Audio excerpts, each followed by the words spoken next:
Experiment film की कहानी दो एलिफेंट्स के इमेज से शुरू होती है, जहां नेचुरल सिलेक्शन लिखा हुआ होता है और फिर कुछ इंसेक्ट्स का एक दूसरे पर अटैक दिखाया जाता है, जिसमें पानी में और खुश्की में रहने वाले जानवर भी शामिल होते हैं। और फिर अचानक से इंसानों का जानवरों की तरह दूसरे इंसानों पर असॉल्ट दिखाया जाता है, जिसमें ब्लड शेड और वायलेंस शामिल होता है। फिर एक किरदार सामने आता है जिसका नाम ट्रेविस होता है। वो एक एंटी वार प्रोटेस्टर है। अगला सीन पब्लिक से शुरू होता है, जहां पब्लिक स्लोगन्स लगा रही होती है और नो मोर कफन्स और पीस वर्ड के बैनर्स पकड़े हुए होते हैं। ट्रेविस भी इस प्रोसेशन में होता है और एक आदमी से बातें कर रहा होता है। ट्रेविस ने जो साइन बोर्ड पकड़ा रखा होता है उसके ऊपर लिखा होता है ब्रिंग देम होम। इसी दौरान एक लड़की उसी पब्लिक में होती है। उसको एक आदमी पुश करता है जिससे वो नीचे गिर जाती है। ये देखकर ट्रेविस को गुस्सा आ जाता है। वो इस आदमी को पंच मारने लग जाता है कि अचानक से पुलिस आ जाती है और लड़ाई को ख़त्म कर देती है। वो लड़की ट्रेविस से पूछती है क्या तुम ठीक हो। उसके बाद ट्रेविस की इस लड़की से दोस्ती हो जाती है और बातचीत शुरू करता है। वो इसे बताती है कि वो इंडिया जा रही है। ट्रेविस अगले सीन में अपने रूम में न्यूज़पेपर बैठा देख रहा होता है और उनमें से एक एडवर्टाइजमेंट देखता है जिसमें बिहेवियरल एक्सपेरिमेंट के लिए कुछ सब्जेक्ट्स की ज़रूरत होती है और इसका ड्यूरेशन 2 वीक्स होता है और स्टाफ की ज़रूरत होती है, जबकि इसमें पे जो मेंशन की जाती है वो $1000 पर डे है। ट्रेविस इंटरव्यू के लिए जाता है और पास ही इसके पास एक आदमी आकर बैठ जाता है जिसका नाम बैरिस होता है। ट्रेविस इस आदमी को देखकर स्मार्ट मैन कहता है और वो स्मार्ट मैन इसको कहता है कि हम स्ट्रेंजर्स हैं। थोड़ी देर में एक प्राइमरी साइंटिस्ट कैंडिडेट के साथ एक मीटिंग अरेंज करता है और कहता है कि जो हम करने जा रहे हैं वो बिहेवियरल एक्सपेरिमेंट है। इसके लिए हमें शॉर्ट सीरीज ऑफ टेस्ट को कंडक्ट करना होगा। इससे पहले वो ये बताना चाहता है कि ये वाली चीज़ें जो हैं वो आपको एक सिक्योर एनवायरनमेंट में प्रोवाइड की जाएंगी और ये एक्चुअल एक्सपेरिमेंट होगा। उसके बाद कुछ सब्जेक्ट्स को सिविल राइट्स से महरूम रखा जाएगा। उसके बाद वो सबको कहता है चलें टेस्ट लेते हैं। ट्रेविस और इसके साथ दूसरे मेंबर्स के सामने डिफरेंट किस्म के क्वेश्चंस को पोज किया जाता है, जैसे कि ट्रेविस के सामने वायलेंस का वर्ड लिया जाता है और वो नो कहता है। उसके बाद रिलीजन का नाम लिया जाता है तो वो नो कहता है। इस पर साइंटिस्ट कहता है ये तो एक ब्रॉड एरिया है। इसी तरह ट्रेविस और बैरिस से कुछ क्वेश्चंस और भी पूछे जाते हैं और इसके बाद ट्रेविस को एक रूम में बिठा दिया जाता है। वहाँ एक बड़ी सी स्क्रीन होती है जिसपे वायलेंट स्क्रीन सीन्स दिखाए जाते हैं।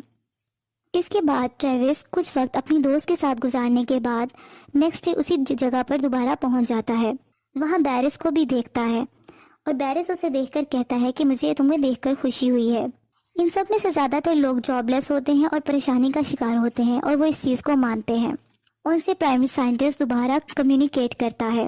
इसके बारे में बताता है कि आने वाले 2 वीक्स में आप सबके लिए तजर्बात हैं। फिर कहता है कि जैसा मैंने आपको पहले बताया है कि मैं आप में से कुछ लोगों के पास सिविल राइट्स ले लूँगा और अगर आप अभी छोड़ना चाहते हैं तो ये आपके पास आखिरी चांस है। फिर पूरा स्टाफ एक दूसरे की तरफ देखता है और हाँ में सर हिलाता है। इसके बाद लीडर गुड कहता है और फिर कहता है कि आपकी सेफ्टी आपकी नंबर 1 प्रायोरिटी होगी और आपकी तरफ से कोई वायलेंस हुआ तो एक्सपेरिमेंट फौरन टर्मिनेट कर दिया जाएगा। फिर लीडर सबका नाम बोलता है और नाम लिए जाने वाला पर्सन खड़ा हो जाता है और एक अलग ग्रुप बन जाता है, जबकि बैठे हुए लोगों को एक अलग लाइन को फॉलो करने का कहा जाता है। इसी तरह वो साइंटिस्ट गुड लक जेंटलमैन कहकर चला जाता है। बैरिस की टीम को इंस्ट्रक्शंस दी जाती हैं क्योंकि बैरिस की टीम गार्ड टीम होती है जबकि ट्रेविस की टीम प्रिजनर्स की होती है। जबकि बैरिस की टीम को ये कहा जाता है कि इन प्रिजनर्स के लिए कुछ 5 क्रूशियल रूल्स हैं। इनमें से इनको रूल्स बताए जाते हैं जैसे कि प्रिजनर्स को सिर्फ डेजिग्नेटेड एरिया में ही रहने की इजाज़त है और फिर बताया जाता है कि उनको 3 वक्त का खाना मिलेगा और खाने के बाद इनको अपनी प्लेट्स को साफ करना होगा। 30 मिनट की इनके पास रिक्रिएशनल टाइमिंग होगी जिसमें वो अपनी रिक्रिएशन कर सकते हैं। इसके अलावा और भी रूल्स बताए जाते हैं। साथ में इस वार्निंग के साथ जिसने रूल्स ये तोड़ दिए तो उसको पनिश किया जाएगा। ये एक्सपेरिमेंट और ये भी बताया जाता है कि एक्सपेरिमेंट किसी इंडिविजुअल से रिलेटेड नहीं है। अगर किसी ने एक ने भी रूल तोड़ा तो ये सब पर लागू होगा और अगर 30 मिनट के अंदर डिसिप्लिनरी एक्शन नहीं लिया गया पूरे स्टाफ में से जो कि ग्रुप मेंबर्स हैं, अगर फेल हो गए तो फौरन रेड लाइट जल जाएगी और एक्सपेरिमेंट को ख़त्म कर दिया जाएगा। फिर साइंटिस्ट कहता है अब मैं तुम्हें 2 वीक्स के बाद मिलूंगा। फिर बैरिस के ग्रुप में से एक मेंबर सबको बताता है कि अपने कपड़े अपने दिए गए नंबर्स के मुताबिक पहन लें और जो भी सेल असाइनमेंट्स दी गई हैं वो इनके सेल के साथ अटैच कर दी जाएंगी। फिर सब अपनी अपनी सेल्स में मूव करते हैं और वहाँ कैमरास भी लगे होते हैं जिसको ट्रेविस देखता है। ट्रेविस के जो पार्टनर होते हैं बेंजी और निक्स होते हैं जो कि इसके प्रिजनर मेट्स होते हैं। इसके बाद अगले सीन में बास्केटबॉल खेलने का टाइम आ जाता है। अब प्रिजनर्स बास्केटबॉल खेल रहे होते हैं कि एक प्रिजनर बास्केटबॉल गार्ड को मार देता है और उसके होंठ पे लगने की वजह से इसके होंठ से खून बहना शुरू हो जाता है। लेकिन गार्ड रूल के तहत कोई रिएक्शन नहीं दिखा सकता और इसे कहता है कि 30 मिनट में डिसिप्लिनरी एक्शन हम ले सकते हैं। वो अपने फेलो से बात करता है लेकिन वो नहीं लेते।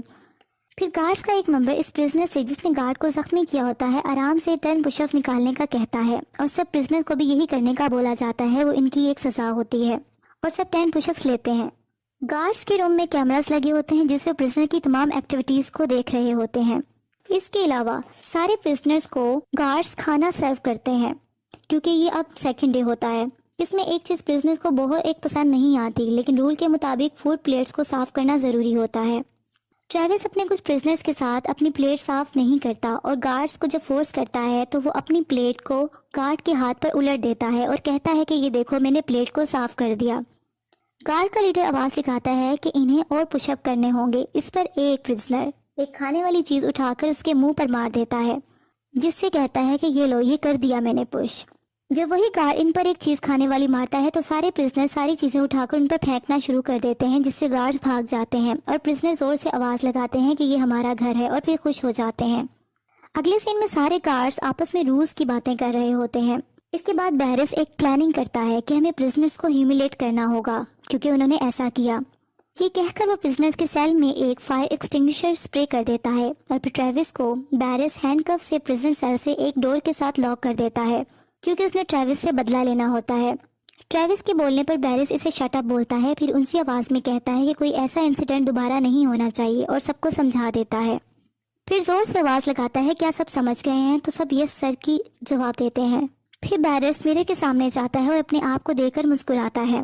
दूसरी तरफ ट्रेविस परेशान और गुस्से की हालत में होता है। अब प्रिजनर की आवाज आती है अब इसको प्रिजनर की आवाज आती है जो कि इसका प्रिजनर मेट होता है कि वो कहता है कि मेरा ब्लड शुगर लो हो गया है। जब वो गार्ड्स को ये बताता है तो गार्ड्स इसे चुप रहने का बोलते हैं। ट्रायल के तीसरे दिन बैरिस सब प्रिजनर से कम्युनिकेट करता है और कहता है कि अब 11 दिन रह गए हैं, हमें ऐसा एक्ट करना चाहिए कि हर कोई खुशी खुशी अपने घर जाए। फिर पूछता है कि प्रिजनर नंबर 61 कहाँ है। जब बैरिस अंदर दूसरे गार्ड के साथ जाता है तो वो प्रिजनर्स बीमार होता है जिसका नाम बेंजी होता है और अपने बिस्तर पर लेटा हुआ होता है। बैरिस इसे उठने का कहता है लेकिन ट्रेविस इसकी हमायत कर देता है और इसकी बीमारी का बताता है, लेकिन गार्ड ये नहीं समझता और कहता है कि रूल्स होते हैं। ट्रेविस कहता है कि अगर कुछ ऐसा हुआ तो एक्सपेरिमेंट ओवर हो जाएगा अगर हमने एक दूसरे को हार्म पहुंचाया। फिर गार्ड आवाज लगाता है कि अपने सेल्स में दोबारा वापस चले जाएं और सबको बंद कर दिया जाता है। अब ट्रेविस बहुत परेशानी की हालत में सेल के साथ लॉक्ड होता है और उसको अपनी दोस्त को इमेजिन करने लगता है। फिर अपने प्रिजनर मेट से भी बात करता है। दूसरी तरफ गार्ड्स बात कर रहे होते हैं कि अगर कोई हर्ट हुआ तो एक्सपेरिमेंट ओवर हो जाएगा और हमें पे भी नहीं किया जाएगा, इसलिए ये बेहतर है कि दूसरे तरीके से इस चीज़ को रिजॉल्व किया जाए। इसी तरह बैरिस एक और प्लानिंग करता है। वो चुपके से ट्रेविस से बदला लेने के लिए रात के वक्त उसको सेल से निकलवा लेता है और एक जगह पर जाकर कुर्सी से बंधवा देता है। फिर इसके बाद शेविंग मशीन से इसके हेड की शेव कर देता है और उससे बदला लेता है। फिर इसकी कुर्सी पर जोर से हिट करता है जिससे ट्रेविस दूर जा गिरता है। ट्रेविस को बहुत ज़्यादा डिसऑनर किया जाता है। जब ट्रेविस अपने सेल में वापस आता है उससे पूछा जाता है कि उसके साथ क्या हुआ, लेकिन वो खामोश रहता है। बेंजी जो था, वो जो बीमार था, उसको ट्रीट नहीं करवाया जाता और ना ही खाने के लिए दिया जाता है क्योंकि वो अपने बिस्तर से नहीं उठ सकता। ट्रेविस चुपके से ब्रेड को स्टील करता है और उसके पास ले जाकर उसको खाने के लिए दे देता है। रात का वक्त होता है कि गार्ड में से एक मेंबर जो कि इनजस्टिस होता हुआ नहीं देख पा रहा होता, वो ट्रेविस की मदद के लिए आता है। ट्रेविस उससे रिक्वेस्ट करता है कि वो बेंजी का बैग ला दे, उसमें से इंजेक्शन और इंसुलिन ला दे और अगर उसे चाहिए तो वो उसको पैसे भी दे देगा। लेकिन वो गार्ड पैसे लेने से इनकार कर देता है और चुपके से उस रूम में जाता है जहाँ बैग्स रखे होते हैं। वहाँ जाकर बेंजी के बैग को ढूंढता है और वहाँ से इंसुलिन और इंजेक्शन लेकर निकलता है। जबकि दूसरी तरफ बैरिस कैमरास के थ्रू सब कुछ देख रहा होता है। जल्दी से अपने उसी गार्ड के पास पहुंच जाता है जो ट्रेविस की मदद कर रहा होता है। उसको डरा धमकाकर पूछ लेता है कि उसे ऐसा करने पर किसने बोला और वो सब कुछ बता देता है। इसी तरह बैरिस इंसुलिन और इंजेक्शन लेकर खुद सेल में जाता है और बेंजी के बिस्तर पर रख देता है और ट्रेविस को घूर कर देखता है। नेक्स्ट सीन में ट्रेविस को बैरिस लीडर के पास लाया जाता है। फिर ट्रेविस को वायोलेट करने पर टॉयलेट साफ करने का कहा जाता है। ट्रेविस नहीं मानता और इसे मजबूर किया जाता है कि वो कहे कि I am a prisoner. Travis इसकी बात नहीं मानता और बाहर में जाओ बोलता है। ट्रेविस को सजा के तौर पर इसका मुंह टॉयलेट में डाल दिया जाता है और उसके ऊपर पानी छोड़ दिया जाता है। लेकिन ट्रेविस ये सब सहने के बाद भी बैरिस को कहता है कि तुम जहन्नुम में जाओ। लेकिन एक बार आखिर में आकर ट्रेविस हार मान जाता है और कह देता है कि I am a prisoner. Next scene में ट्रेविस को रोते हुए दिखाया जाता है और वो बहुत बेबसी की हालत में होता है। कैमरे से हर चीज़ कैप्चर की जा रही होती है। दूसरी तरफ बैरिस रात को इस गार्ड को उठाता है जिसने ट्रेविस की मदद करने की कोशिश की होती है और उसको दूसरे रूम में ले जाकर दूसरे गार्ड से वायलेंस करवाता है। 5वें दिन इसी गार्ड को प्रिजनर के सामने लाया जाता है और इसके मुंह से जब कपड़ा हटाया जाता है तो इसका मुंह खून से भरा होता है और वो जख्मी होता है। बैरिस इसको प्रिजनर नंबर 76 का नाम देता है। ट्रेविस सब सुन रहा होता है और अपनी शर्ट उतारकर उससे से जमीन पर फेंक देता है और इस तरह ट्रेविस को देखा देखी सारे इसके प्रिजनर्स अपनी शर्ट्स को नीचे फेंक देते हैं। थोड़ी देर बाद ट्रेविस आगे बढ़ता है और कैमरा की तरफ जाता है और नीचे गिर जाता है। बैरिस इसको वायलेट करता है और ब्रूटैलिटी दिखाता है, जबकि बेंजी इसको बर्दाश्त ना करते हुए बैरिस को हिट कर देता है। जैसे ही बैरिस मुड़ता है और बेंजी को जोर से मारता है जिससे बेंजी जमीन पर गिरकर तड़पने लगता है और जख्मी हो जाता है।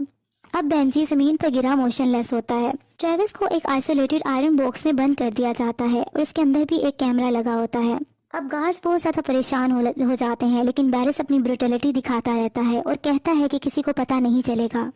छठे दिन भी ट्रेविस इस आयरन बॉक्स में कैमरा की तरफ देखकर हंसता रहता है और दूसरों को ही दिखाता रहता है कि उसको कोई कुछ नहीं हुआ और हिम्मत नहीं हारता और आखिरकार अपने ब्रेसलेट की मदद से वो उस आयरन बॉक्स को खोलने में कामयाब हो जाता है और आज़ाद हो जाता है।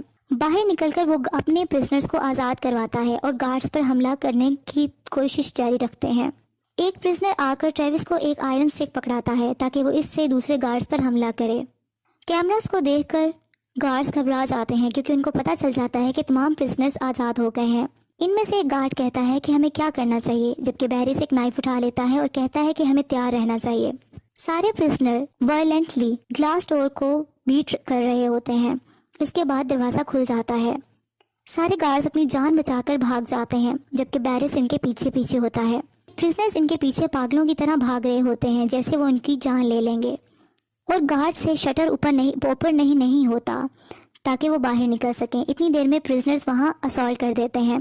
बैरिस ट्रेविस को नाइफ मारता है जिससे वो हाथ से नाइफ को पकड़ लेता है और बैरिस खौफ से नाइफ को छोड़ देता है। इसके बाद ट्रेविस बैरिस को बहुत बुरे तरीके से मारता है। दूसरे प्रिजनर दूसरे गार्ड्स को मार रहे होते हैं। इतने देर में रेड लाइट जल जाती है जिसका मतलब होता है कि एक्सपेरिमेंट रूल के मुताबिक ओवर हो चुका है। अब बिल्डिंग का दरवाज़ा खुल जाता है और बाहर का साइड नजर आ जाता है। बहुत दिनों बाद परिंदों की आवाज़ें सुनाई देती हैं और रोशनी दिखती है। सब जख्मी हालत में आहिस्ता आहिस्ता चलने लगते हैं और ज़मीन पर परेशानी की हालत में बाहर जाकर बैठ जाते हैं। फिर वही बस आती है जिसने इन्हें यहाँ ड्रॉप किया होता है। सब इसमें बैठ जाते हैं और अपनी अपनी ड्रेसेस को भी वियर कर लेते हैं। बस में बैठा हुआ बैरिस अपना चेक हाथ में लिए होता है जिसपे $14,000 का होता है, लेकिन बैरिस परेशान होता है। ट्रेविस को देखता है। अब सबको पे कर दिया जाता है क्योंकि वो एक्सपेरिमेंट के पार्टिसिपेंट रहे होते हैं। मीडिया में भी न्यूज़ आ जाती है और जाहिर हो जाती है कि साइकोलॉजिकल टेस्टिंग थी और तमाम बिहेवियरल एक्सपेरिमेंट टेस्टिफाई हो गए हैं। अब ट्रेविस हिंदुस्तान चला जाता है। ट्रेविस एक लेक के नजदीक बैठा एक औरत को देख रहा होता है जो कि पानी से अपने बच्चे का मुंह साफ करती है और थोड़ी देर बाद ट्रेविस की दोस्त पीछे से आ जाती है। सुकून से मुस्कुराता है और दोनों मिल जाते हैं।